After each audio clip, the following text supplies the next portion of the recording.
بارہا ایسا معلوم ہوتا ہے کہ ہمارے سیاسی اور مذہبی لیڈروں اور ہمارے نام نہاد دانشوروں نے یہودی سازش میں پی ایچ ڈی کر رکھی ہے، اور ان کا بس نہیں چلتا کہ کسی کا سائیکل پنکچر ہو جائے یا کوئی جیب کترا کسی کی جیب کاٹ لے تو اس کے پیچھے بھی یہودی سازش کا تانا بانا ثابت کر دیں۔ کیا ہم نے کبھی یہ سوچنے کی زحمت کی ہے کہ آج یہودی اپنے عزائم کی تکمیل میں کامیاب کیوں کر ہیں اور ساری دنیا پر عملاً ان کا راج کیوں کر ہے؟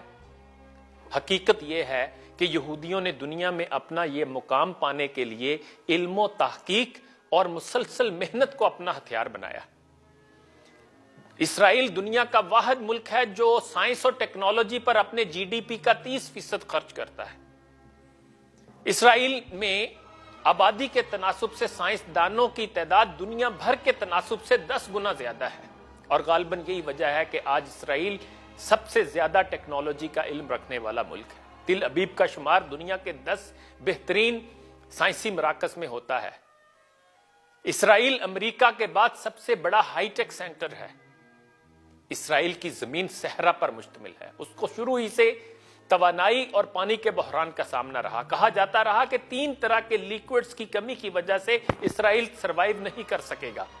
اس کے پاس نہ پانی ہے اور نہ پیٹرول، اور نہ اس کے پاس اپنے دفاع میں بہانے کے لیے وافر مقدار میں لہو موجود ہے، کیونکہ اس کی آبادی کم ہے۔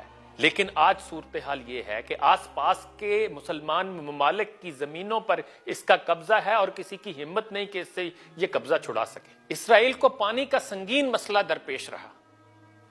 صحرا میں دور تک پانی لے جانا ایک مشکل کام تھا۔ پائپ موسم کی حدت سے لیک ہو جاتے تھے۔ اسرائیل نے یہ پروجیکٹ ہیبرو یونیورسٹی کے حوالے کیا اور اس یونیورسٹی نے 2 سال میں اس کا حل نکال دیا۔ پاکستان ایک زرعی ملک ہے اور ہماری زراعت کا جو حال ہے وہ آپ کے سامنے ہے۔ اسرائیل تو ایک صحرا تھا، لیکن اس نے اپنی محنت سے ناممکن کو ممکن کر دکھایا۔ آج اسرائیل کے صحراؤں کی زرعی پیداوار پاکستان کی زرعی زمینوں کی پیداوار سے اوسطاً 5 گنا زیادہ ہے۔ اس نے 1959 میں ڈرپ اریگیشن کا کامیاب تجربہ کیا، اور جب وہ یہ تجربہ کر رہا تھا اس وقت اس کو اپنی جان کے لالے پڑے ہوئے تھے۔ اسرائیل کے لیے 400 خطرات تھے کہ کوئی طوفان اٹھے گا اور اس ناجائز ریاست کا وجود ختم ہو جائے گا، لیکن ان حالات میں بھی وہ ریسرچ کر رہے تھے اور انقلابی منصوبے بنا رہے تھے۔ آج اسرائیل کی زرعی پیداوار نے دنیا بھر کے زرعی سائنسدانوں کو حیران کر دیا کہ یہ دنیا بھر کے زرخیز ترین علاقے میں کاشت ہونے والی فصل سے 4 گنا زیادہ فصل اپنے صحراؤں سے اٹھا رہا ہے، اور امریکہ اور آسٹریلیا جیسے ملک اس سے یہ ٹیکنالوجی لے رہے ہیں۔ سائنس اور ٹیکنالوجی میں بھی اسرائیل بہت آگے ہے۔ اسپیس سائنس میں اس وقت اسرائیل دنیا میں دوسرے نمبر پر ہے، اور ایروسپیس پروڈکٹ بیچنے والوں میں یہ دوسرے نمبر پر ہے۔ سوئٹزرلینڈ کا لارج ہائیڈرون کولائڈر سینٹر دنیا میں ایک مقام رکھتا ہے، اور اس میں کام کرنا سائنسدانوں کے لیے ایک اعزاز کی بات ہے، اور اسرائیل کے 50 سائنسدان اس ادارے میں کام کر رہے ہیں۔ اقوام متحدہ کے ہیومن ڈیولپمنٹ انڈیکس میں اسرائیل 22ویں نمبر پر ہے، جبکہ پاکستان 133ویں نمبر پر ہے، اور پاکستان سے 38 گنا چھوٹا ملک اسرائیل کا ایک اسرائیلی شیکل آج پاکستان کے 45 روپوں کے برابر ہے۔ اس ساری گفتگو اور ان اعداد و شمار کا ہرگز یہ مطلب نہیں کہ آپ اسرائیل سے مروب ہو جائیں، بلکہ میں یہ کہوں گا کہ اگر آپ کے پاس ایمان ہے تو پھر فکر کی کوئی بات نہیں، لیکن اس کے ساتھ ساتھ ہمیں ہر معاملے میں یہودی سازش تلاش کرنے کی بجائے اب اپنے گریبانوں میں بھی جھانکنا چاہیے۔ اگر یہودی سازشوں کے ذریعے سے یہ سب کچھ کر سکتے ہیں تو ہم کیا صرف افزائش آبادی کے لیے اس دنیا میں تشریف لائے؟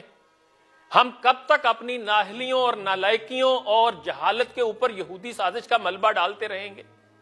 ہم کب علم و تحقیق اور محنت سے اپنا رشتہ جوڑیں گے؟ اقبال بھی یہی سمجھاتے دنیا سے رخصت ہو گئے کہ آتی ہے دمے صبح صدا عرش بری سے، کس طرح تیرا جوہر ادراک، کس طرح ہوا کن تیرا نشر تحقیق۔ وہ جو تیرا ریسرچ کا خنجر تھا اس کو تو نے کیوں زنگ لگا دیا، کیوں کند کر دیا؟ ہوتے نہیں کیوں تجھ سے ستاروں کے جگر چاک؟ تو ظاہر و باطن کی خلافت کا سزاوار، کیا شعلہ بھی ہوتا ہے غلام خس و خاشاک؟ تجھے تو جو ہے وہ سکھایا گیا تھا کہ اس اندر کے جہان کو بھی جو ہے وہ ایکسپلور کر اور اس باہر کے جہان کو بھی تسخیر کر، اور تو خود آگ کا شعلہ ہے اور تو بھوسے کے ڈھیر کا غلام بنا ہوا ہے۔ مہر و مہو انجم نہیں محکوم تیرے کیوں تیری نگاہوں سے لرزتے نہیں افلاک۔ یہ جو ناسا کام کر رہا ہے یہ تم نے کرنا تھا، یہ ڈرون ٹیکنالوجی تم نے بنانی تھی، یہ ستاروں پہ کمندیں تو نے ڈالنی تھی، لیکن تیرے ساتھ پتہ کیا ہوا؟ باقی نہ رہی تیری وہ آئینہ ضمیری، اے کشتہ سلطانیوں ملائیوں پیری۔ ان بدبخت حکمرانوں نے، ان فرقوں میں بٹے ہوئے مولویوں نے اور ان جعلی ڈبہ پیروں نے تمہیں اس مقام پہ لا کھڑا کیا۔